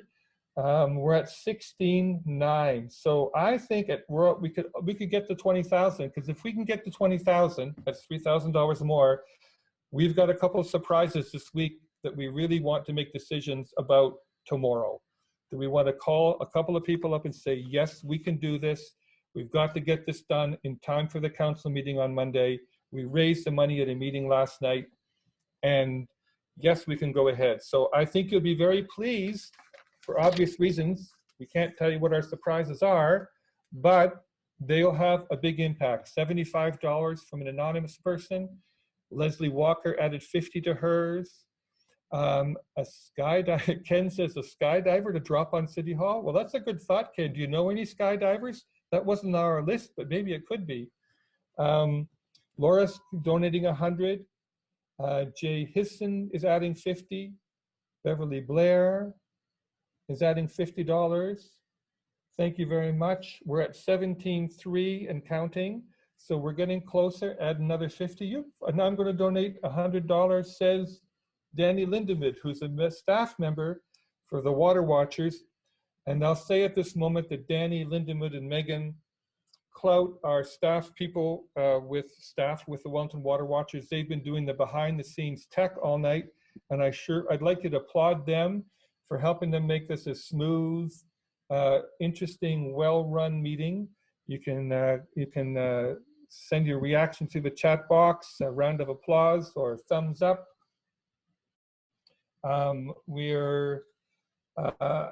Ken Wood says he's proud of your community. I tell you folks, I'm from out of town. I live in Toronto. I work with the Water Watchers who are based in Guelph.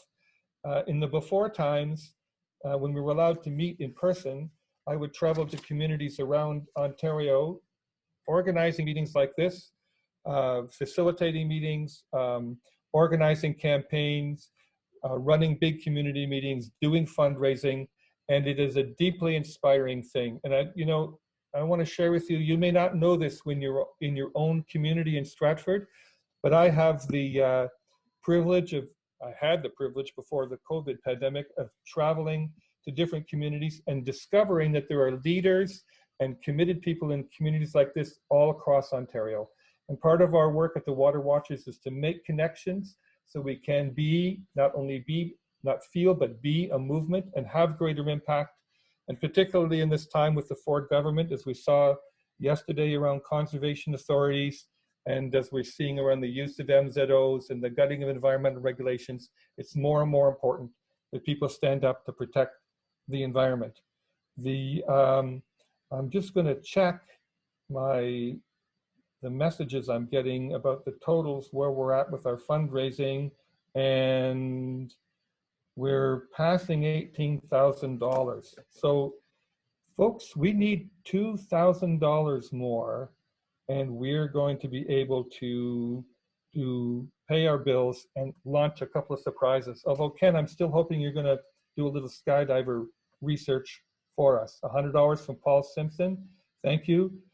The online donation location has been pledged or placed again in the chat box for people to do that. I'm going to wait and see if there's one last total that you have for me, Danny.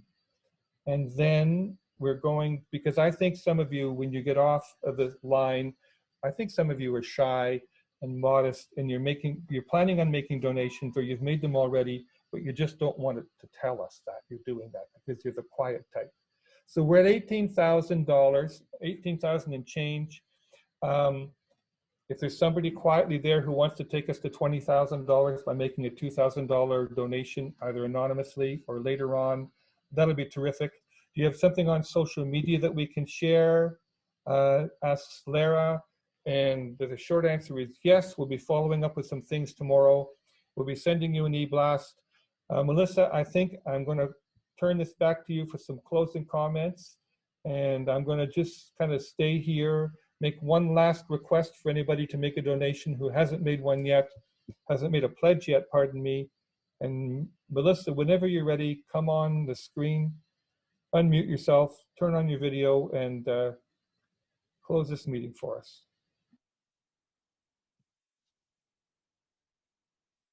Okay, wow, that was quite a night. I just want to thank all of the speakers. That was fantastic.